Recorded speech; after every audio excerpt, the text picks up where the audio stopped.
അവിടെ ആ സമയത്തുണ്ടായിരുന്ന ചില ടിവിയുടെ പ്രവർത്തകരൊക്കെ ആയിരിക്കും അവർ മാധ്യമങ്ങളോട് സംസാരിക്കുന്നുണ്ട്. பார்க்கறதுக்கு முந்தி அடிச்சு ஓடி அந்த மயக்கத்தில் அப்படி ஆயிருக்காங்க. நல்லா பார்த்தங்கண்ணே, இவ்வளோ கும்பல் சாத்தியப்படாத விஷயம் இல்லைங்களா இந்த இடத்துக்கு. அதாவது இவரோட லொக்கேஷன் என்னன்னா ஒரு பெரிய கிரவுண்டாக கொடுத்து ஒரு பெரிய மாநாடாக நடத்தக்கூடிய இடத்துல ஒரு ஜஸ்ட் டைம் பாஸிங்காக பேசுன மாதிரி இடம். இப்போ எத்தனை பேர் டெத்து எதுக்கு நம்ம பதில் சொல்லி ஆகணுமா இல்லையா? இது யார் சொல்லுவா? தலைவர் தான் சொல்லணும். இவங்க தட்டி அடிச்சதே ஒரு 10 அடி தள்ளி அடிச்சிருந்தாங்கன்னா அந்த இடம் இன்னொரு கணக்கு இன்னொரு 1000 பேர் நிற்கிற மாதிரி இருக்கும். இவங்க தட்டி அடிச்சதே அவங்க போன தடவை எடப்பாடி கூட்டத்துக்கு அதே இதில் ஊனிட்டாங்க. அதில் அவங்களுக்கு 10 அடி கேப், அதில் நெருக்கல் ஆயிரும். இதுதான் பிரச்சனை. கும்பல் வரணும்னு இவங்களுக்கு நல்லா தெரியும். இவங்க அதுக்கு தகுந்த மாதிரி மெயின்டைன் பண்ணல. இதுதான் உண்மை. அது மட்டும் இல்லாத அவர் மினைப்பு கோயிலிருந்து வரையிலேயே சட்டை இறக்கி விட்டார். அவர் பார்க்கக்கூடிய மக்கள் பார்த்து கை காட்டக்கூடிய அந்த சட்டை இறக்கி விட்டார். அதனாலே கும்பல் திடுன்னு பார்க்கறதுக்கு வந்தது. அதுதான் உண்மை. ரீசன் நடந்தது அந்த நெருக்கல்ல தான் அந்த மாதிரி நடந்துருச்சு. അതാണ് ദൃക്സാക്ഷികൾ പറയുന്നത്. ഇതിനിടയിൽ വരുന്ന വിവരങ്ങൾ ഈ തിരക്ക് കൂടിയ സമയത്ത് വിജയ് തന്നെ അവിടേക്ക് ആംബുലൻസുകൾ വിളിച്ചിരുന്നു. പക്ഷേ ആംബുലൻസുകൾ അവിടെ കടന്നു വരാൻ പറ്റുന്ന സാഹചര്യം ഉണ്ടായിരുന്നില്ല. വെള്ളമൊക്കെ ഈ വാഹനത്തിൽ നിന്ന് വിജയ് ഈ ആൾക്കൂട്ടത്തിലേക്ക് എറിഞ്ഞു കൊടുക്കുന്നുണ്ടായിരുന്നു. പക്ഷേ അതുകൊണ്ടൊന്നും ഫലമുണ്ടായില്ല. അവസാനം ഈ പരിപാടി അവസാനിപ്പിച്ച് അദ്ദേഹം മടങ്ങുകയും ചെയ്തു. ആ സമയമായപ്പോഴേക്കും നൂറുകണക്കിന് ആളുകളാണ് ഈ ആൾക്കൂട്ടത്തിനിടയിൽ കുഴഞ്ഞു വീണത്.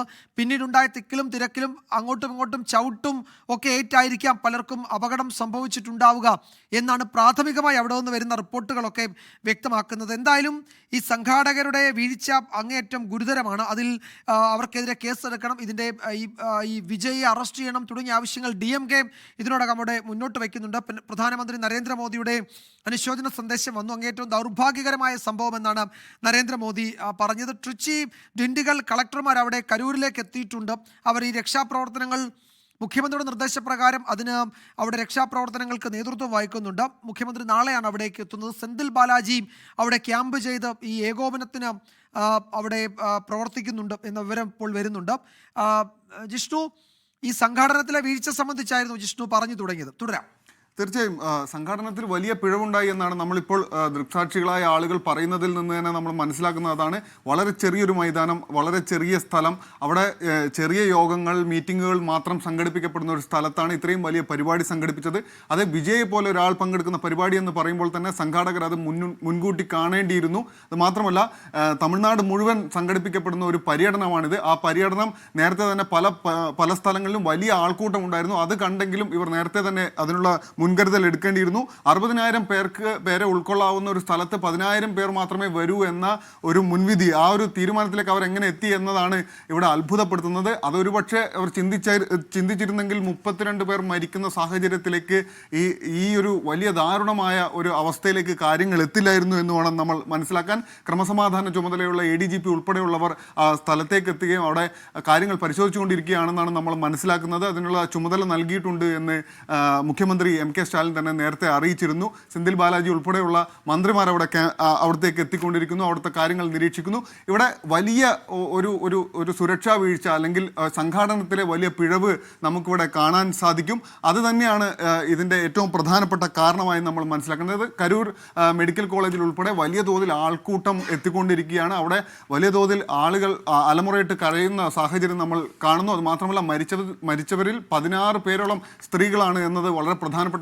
6 കുട്ടികൾ ഇതുവരെ മരിച്ചതായുള്ള വിവരങ്ങളാണ് നമുക്ക് പുറത്തു വരുന്നത്. എന്ന് വെച്ചാൽ വളരെ തീവ്രമായ വലിയ ആഘാതമുള്ള ഒരു അപകടം സംഭവിച്ചിരിക്കുന്നു എന്ന് നമ്മൾ മനസ്സിലാക്കണം. ഒരു രാഷ്ട്രീയ യോഗം, ആ രാഷ്ട്രീയ യോഗത്തിന് വേണ്ട ഒരു മുൻകരുതലും എടുക്കാതെ ഒരു വാഹനത്തിന് പുറത്ത് കയറി നിന്ന് വിജയ് സംസാരിക്കുന്ന സ്ഥലത്തിലേക്ക് അത്രയും സുരക്ഷാ വീഴ്ച വരുന്ന രീതിയിൽ അത് സംഘടിപ്പിക്കപ്പെട്ടിരിക്കുന്നു. അവിടെ ആളുകൾ കൂട്ടം കൂടി വരികയും തിരക്കുകയും ചെയ്യുന്നതിനിടയിൽ ആളുകൾ ശ്വാസം മുട്ടി വീഴുന്നത് കാണുന്ന ഈ നേതാവ് തന്നെ, വിജയ് തന്നെ, വെള്ളം പോലെയുള്ള അല്ലെങ്കിൽ ആവശ്യമുള്ള കുടിവെള്ളമൊക്കെ എറിഞ്ഞു കൊടുക്കുന്ന സാഹചര്യം ഉണ്ടാകുന്നു. എന്നാൽ ഒരു തരത്തിലും ഒരു രക്ഷാപ്രവർത്തനം പോലും സാധ്യമാകാത്ത തരത്തിലേക്ക് വലിയ രീതിയിൽ ആളുകൾ തിക്കി തിരക്കി ശ്വാസം മുട്ടി വീഴുന്ന സാഹചര്യത്തിലേക്ക് എത്തുന്നതാണ് നമ്മൾ കണ്ടത്. നേരത്തെ പറഞ്ഞതുപോലെ മുൻമന്ത്രി സെന്തിൽ ബാലാജി ഉൾപ്പെടെയുള്ള ആളുകളാണ് ഇത് ശരിക്കും പറഞ്ഞാൽ ഇതിനെ ഈ കാര്യങ്ങളൊക്കെ നോക്കിക്കൊണ്ടിരിക്കുന്നത്. അവിടെ എന്താണ് സംഭവിക്കുന്നത് എന്നുള്ള കാര്യങ്ങൾ അവർക്കാണ് ചുമതല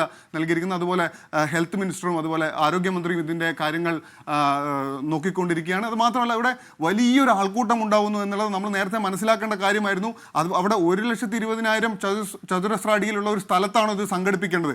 ലോകത്തെവിടെയായാലും ഏത് സമയത്തും 24 വാർത്തകളും ഓഗ്മെന്റഡ് റിയാലിറ്റി പാക്കേജുകളും എക്സ്പ്ലെയിനറുകളും വിശദമായി കാണാൻ ഞങ്ങളുടെ യൂട്യൂബ് ചാനൽ നിങ്ങൾക്ക് സബ്സ്ക്രൈബ് ചെയ്യാം.